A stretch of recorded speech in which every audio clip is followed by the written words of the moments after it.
Um ótimo dia para todos que se conectam nessa breve meditação da Palavra de Deus. Mais um dia na nossa vida, mais uma oportunidade que nós temos. E é claro que devemos aproveitar muito bem esse dia, porque esse dia que Deus nos concede, que se chama presente, é mais uma oportunidade que Deus nos dá. Ontem, o que vivemos ontem, o que vivemos nos últimos dias já passou. Por melhor que tenha sido, ou por mais difícil que tenha sido, ele já passou. E esse dia não voltará mais. Nós, como usando aquela expressão, nós queimamos mais um cartucho na nossa existência no dia de ontem. E hoje estamos nos preparando para viver um novo dia, para passar um novo dia. E este aprendizado diário da nossa vida é como se fosse uma escola de Deus para nós. Antigamente em nossas igrejas, há um tempo não muito distante, existia um departamento nas igrejas que chamava Escola Bíblica. Geralmente era domingo, então chamava Escola Bíblica Dominical. É onde a gente aprendia da Palavra de Deus, aos domingos, enfim. Mas a grande escola, um grande abraço para o André, para o Júnior, para a Miriam, para a Marisete, que já estão se conectando. A grande escola que Deus nos dá para a gente aprender, ela não é num prédio, numa igreja, sentado, num curso de teologia, embora isso é muito importante para que a gente possa estabelecer, para que a gente possa fortalecer a nossa vida espiritual também. Mas a grande escola é o dia a dia, é o que a vida nos apresenta. E nesse dia a dia nós vamos receber de Deus situações que Ele permitem que aconteçam na nossa vida, para o nosso crescimento ou não, se nós aproveitarmos para o nosso crescimento espiritual, para a gente entender, para a gente nos mover e perceber isso. Então, esteja preparado para o que Deus vai te apresentar para você nesse dia, ou nesses dias que estamos vivendo. Talvez você esteja experimentando experiências que não teve, experiências, às vezes, que são como que confrontos contra a tua fé, contra a tua vida, decepções. Às vezes você está aprendendo muitas coisas na tua vida que você até então não aprendeu. Bom dia para a Daiane em Santa Vitória, para a Eliane, a todos que estão se conectando conosco, para a Daiane. E que cada um que se conecta nessa manhã. Então, antes de nós meditarmos na porção bíblica de hoje, que está em Hebreus capítulo 5, nós estamos envolvidos numa grande escola cada dia, em que nós temos que entender que o nosso professor é Jesus Cristo, é Deus. E Ele, na nossa vida, Ele apresenta situações e nós devemos ler a vida. Assim como a gente lê um livro, enfim, e faz a interpretação do texto. A vida é para ser como que nós temos que ler a vida que está à nossa volta, ler as pessoas, os acontecimentos, fazer uma leitura e uma interpretação do que nós estamos vivendo. E dentro dessa interpretação, bom dia pastora Sandra, para Tânia Mari, dentro dessa interpretação nós devemos entender o que cada coisa representa na nossa vida, como se fosse uma escala de valores. Quando a gente vai e separa, por exemplo, o dinheiro que a gente tem na carteira, em algum lugar, você normalmente separa as notas, as de maior valor para de menor valor, para você não se perder. Bom dia para a Lidiane também. Então você geralmente coloca, se você tem notas de R$100, de 50, de R$2, as moedinhas, você vai separando para que você organize, então, ali vá podendo usar. Você não vai sair se você tiver um dinheiro maior, vai deixar em casa, não vai sair com um valor alto, de acordo com suas despesas, ou seja, você organiza. E assim, todas as áreas da nossa vida nós organizamos, de acordo com os valores que nós temos, com o que importa. Aquilo que tem maior valor, você conserva mais, você guarda mais. A tua roupa melhor, a roupa que você tem melhor hoje, de marca, ou a mais nova, o que você faz? Você reserva ela para dias especiais. Porque as coisas que têm mais valor, você cuida mais delas. Nós temos que aprender a ler a vida e, na nossa vida, criar uma escala de valores do que é importante para nós. E nós temos que ler, lendo essa vida, perceber que Deus é o maior na nossa vida, através de Jesus Cristo. Então, se Ele é o maior, é o primeiro que eu vou cuidar. Dos relacionamentos que eu tenho, o mais importante é o com Deus. E o que acontece? Muitas vezes nós deixamos Deus para o último. Nós vamos tratar do relacionamento conjugal, do familiar, do relacionamento profissional e até do ministério, tudo primeiro. E aí, em algum momento, a gente vai tentar se realinhar com Deus. Numa leitura madura, e nós vamos falar de maturidade espiritual hoje, numa leitura madura, nós entendemos que Deus é o primeiro na nossa vida. Em todas as escolhas que nós devemos fazer do nosso dia a dia, em todos os momentos, Ele é o primeiro na nossa vida. Num segundo momento, num segundo degrau, a nossa família é o segundo ponto na nossa vida. Depois de Deus, a nossa família. E a família que se entende como marido, mulher, filhos. Não estou falando de primos, tios, embora a gente possa ter um bom relacionamento com os demais parentes, mas estou falando de uma família. Da família primária, onde é constituída por pai, mãe, filhos, enfim, o nosso contexto. Então, num primeiro plano, Deus, nessa leitura correta, madura. Num segundo ponto, a nossa família, na questão da importância de nós darmos prioridade. E em terceiro lugar, então, vem o servir a Deus, que seria nós congregarmos, o nosso ministério, enfim. E aí, em quarta opção, é o nosso bem-estar pessoal, o nosso entretenimento. E às vezes, muitas vezes, nós classificamos a vida assim, olha, eu quero o melhor para mim. Eu vou fazer o melhor, eu vou tratar melhor da minha vida. Então você cuida primeiro de você, para depois cuidar dos demais. Mas num grau de importância, Deus, porque se você cuidar de Deus, na tua vida você já está abençoando a tua família, já está abençoando o teu ministério, está abençoando a tua vida. Porque Deus é o primeiro que vai coordenar a nossa vida.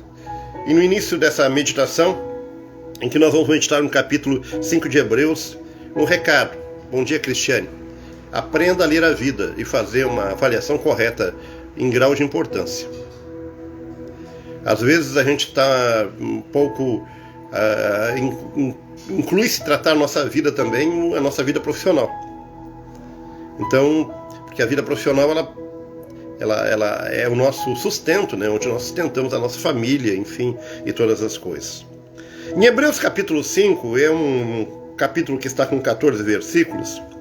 Ele trata do versículo 1 até o 10 sobre Cristo como o supremo sacerdote, ou seja, que a nova aliança em Cristo Jesus, a aliança da graça, quando Jesus veio, ele trouxe um novo momento, ele trouxe a salvação para o mundo. O que é uma aliança? A aliança é um compromisso, é um pacto. Na antiga aliança, chamada aliança da lei, Deus tratava com Israel, que era o povo santo do Senhor, em promessa com Abraão, depois Isaac, Jacó, Israel, enfim. E ali tinha o sumo sacerdote, tinha o profeta, e Deus se movia em torno daquela nação, que era o povo santo de Deus. E sobre aquela nação, tinha as figuras do sumo sacerdote, que é aquele que... O sacerdote é aquele que levava os pedidos a Deus, também que fazia expiação pelos pecados com sacrifícios. Mas como o próprio sacerdote era pecador também, ele, além de levar os pedidos do povo, ele levava do próprio dele também. Ele sacrificava por ele e pelo povo. Porque era um sacerdote, mas era um homem, era um pecador que precisava também. Havia os profetas, aqueles que falavam, recebiam uma mensagem de Deus para o povo e traziam. E existiam os reis, que eram aqueles que eram ungidos para governar o povo de Deus. Quando vem a nova aliança, esses ofícios todos que existiam na antiga aliança ficaram todos em Jesus. O sacrifício, tudo que existia lá no templo, em oferecimento, onde se envolvia o sacrifício, o sacerdote, o profeta, enfim, e o rei, tudo que gerava em torno de Israel, agora ficaram contidos em cima do Filho de Deus.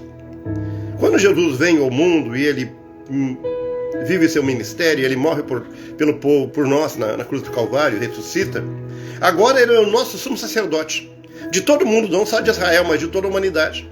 Ele que agora, ele intercede por nós, e a propiciação dos nossos pecados. Então, Jesus Cristo é o sumo sacerdote, é o único sumo sacerdote.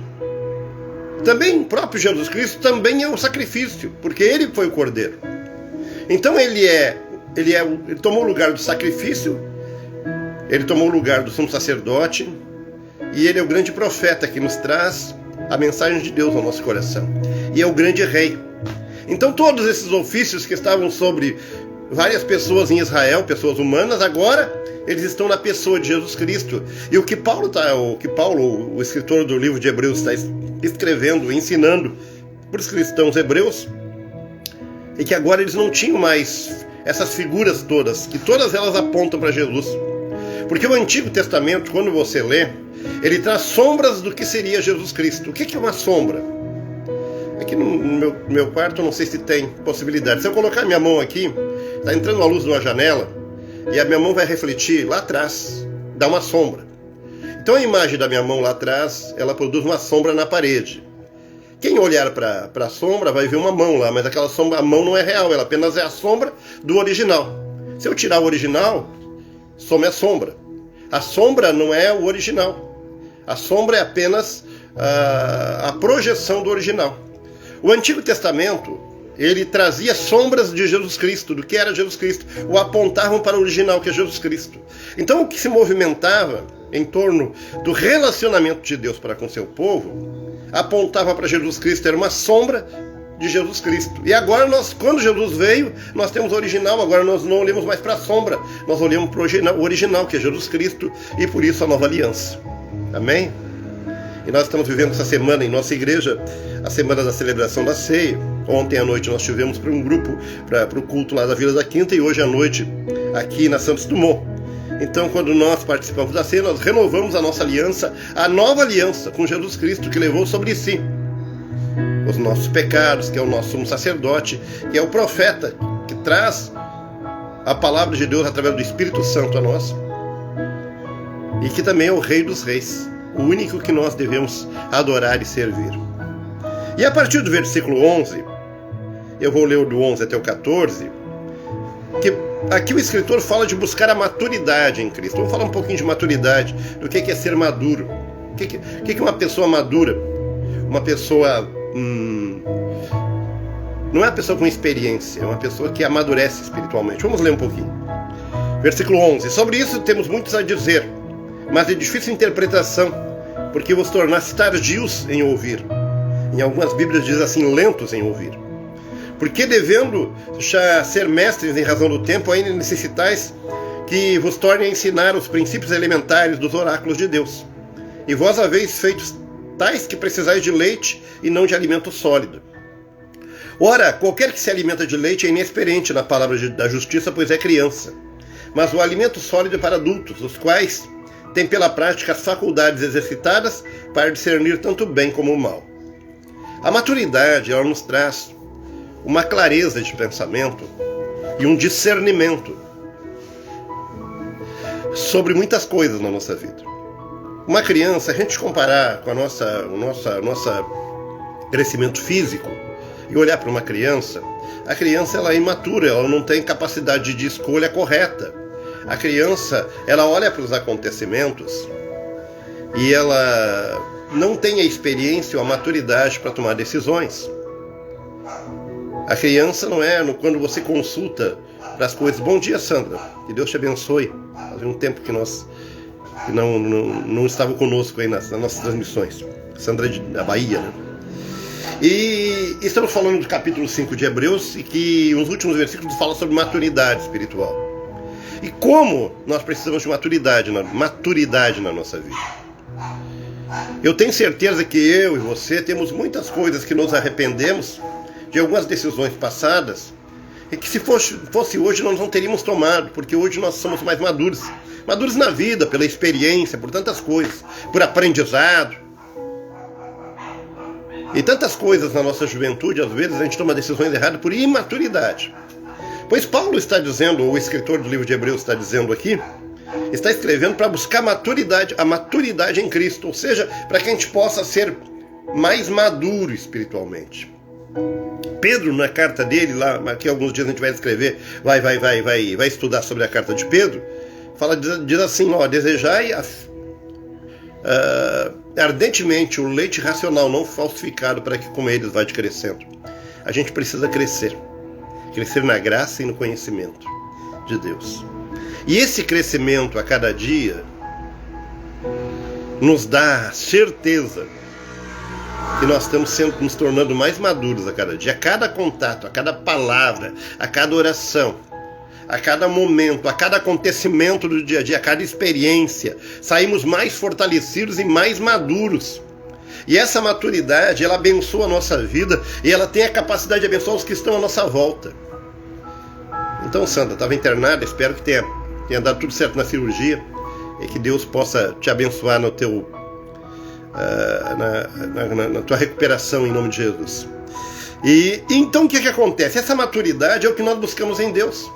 A cada dia, a cada palavra, a cada oração, a cada intercessão, a cada ministração, a cada momento, Deus trabalha a nossa vida e nós vamos ter uma resposta de pensamento, de propósito, de entendimento da palavra de Deus.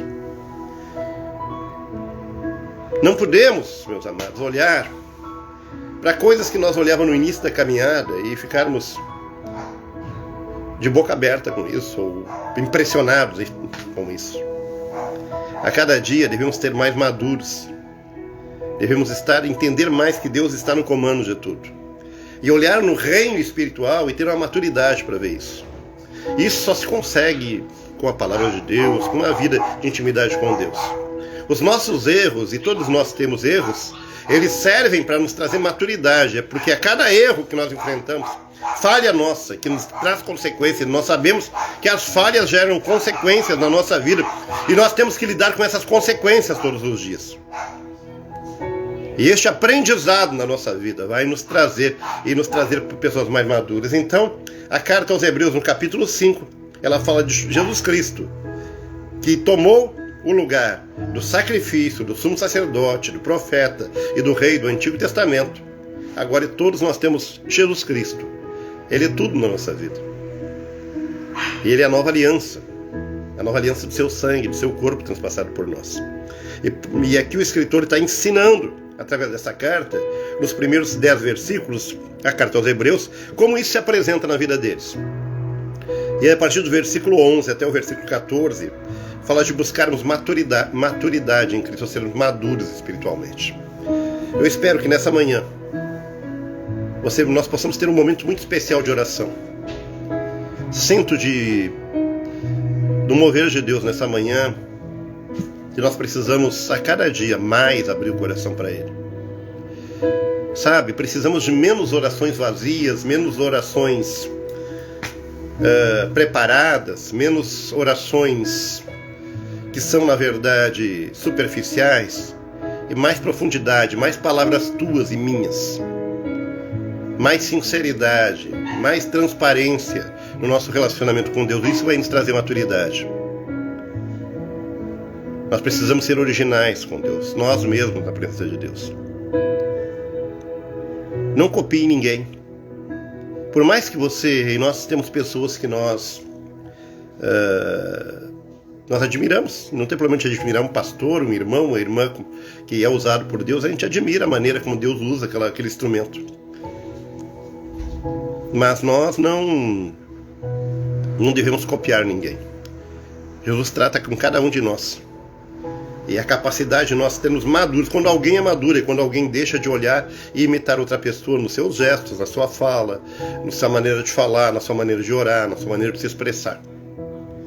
Cada um de nós é único e deve se expressar da maneira que ele é. Numa igreja, numa congregação, num grupo de pessoas, na ministração, na adoração, tem pessoas que glorificam mais alto, outros falam menos, outros falam mais em línguas estranhas, outros não falam, outros ficam mais... Mas nós temos que ser nós mesmos na presença de Deus. Não tente se comparar com ninguém. Maturidade quer dizer que nós não nos comparamos com ninguém. Maturidade quer dizer que nós temos uma porção de Deus na nossa vida e que Deus nos dá e nós vamos crescer dentro dela. Maturidade é não comparar, eu querer ser igual ao outro, quer seja na minha vida pessoal, quer seja no meu ministério. Nós temos um propósito para de Deus dar na nossa vida e nós devemos viver este propósito e ser abertos para Ele. Então vamos orar ao Senhor para que Ele possa nos dar essa maturidade de viver com certeza, com firmeza daquilo que Deus tem dado para nós e que nós temos um papel muito importante, sim. Você, aonde você está, você tem um papel muito importante na tua família, no teu grupo de amigos, na tua rua, no teu trabalho, na tua igreja. Ah, pastor, mas eu lá na minha igreja lá tenho pastor, tenho o apóstolo, tem esse, tem aquele outro, e eu não sou nada. Pode ser que dentro de uma instituição você não tenha cargo nenhum, mas para Deus você é muito importante. E Deus tem um chamado para a tua vida. A maturidade nos mostra isso. A maturidade faz com que a gente não corra mais atrás de cargos, de reconhecimento humano. A maturidade faz com que a gente não precise de uma recompensa. A maturidade faz com que a gente cresça espiritualmente e se sinta bem dentro dessa verdade. Oramos ao Senhor. Pai, eu te agradeço pela vida de cada um, pela vitória que cada um está obtendo, pela luta que cada um está enfrentando. Alcança cada um que estão aqui em nossa cidade, da nossa igreja, das demais igrejas que são irmãos, que se conectam conosco. Aqueles que estão mais distantes, como a Sandra que está na Bahia, que tu dê uma pronta recuperação a ela e para sua casa. Eu sei das lutas, das batalhas, mas eu sei que tu estás conosco a cada dia. Pai querido, que nessa manhã falamos de maturidade espiritual, que possamos ser maduros na fé, maduros a ponto de compreender que nós não precisamos de reconhecimento humano, maduros a ponto de compreender que tu não nos decepciona, maduros a ponto de compreender que a nossa oração aqui, aonde eu estou na minha casa e na casa de cada um, ela tem o mesmo poder que nós tivéssemos num evento evangélico de 2.000 pessoas. A nossa oração ela tem a mesma capacidade, porque o Senhor nos ouve, Ele conhece o nosso deitar e o nosso levantar. E nós pedimos, Senhor Jesus, que possamos ter um crescimento interno, um crescimento que talvez não vai impressionar o mundo, mas que possa ter valor no reino espiritual. Que os dias que estamos vivendo e os dias que nos restam sejam de grande aprendizado, mas também, Senhor Jesus, de grande motivação para cumprir a Tua vontade. Que possamos cumprir o nosso papel dentro daquilo que Tu nos dá, dentro da nossa família, da nossa igreja, do nosso trabalho, do contexto em que nós estamos vivendo. Eu quero Te agradecer pela vida de cada um de nós, dentro das Suas limitações que temos, dentro das nossas dificuldades que temos, talvez de expressão, talvez de comunicação que cada um tem, mas o Teu poder se aperfeiçoa na vida de cada um, mostrando que cada um é especial para Ti. Tu nos encha do Teu amor e da Tua graça nessa manhã, e nos também dê a libertação de toda enfermidade, de toda dificuldade, uma provisão financeira necessária para cada um, porque Tu disseste na Tua palavra que nos daria vida e vida com abundância. Eu profetizo sobre a vida de cada um tempo de maturidade espiritual, financeira, familiar, emocional, em o nome do Senhor Jesus. Amém? Deus abençoe a vida de cada um nessa quinta-feira, hoje à noite. Quem mora aqui em Rio Grande, a gente está às 8 horas da noite reunidos na Santos Dumont, na nossa igreja, para a celebração da ceia, 8 horas da noite, e amanhã 11h30 nós nos reunimos por aqui novamente. Que Deus abençoe a todos, foi um prazer desfrutar da companhia de todos e que Deus possa te tornar maduro cada dia mais e fortalecido na fé. Um grande abraço a todos em nome do Senhor Jesus Cristo.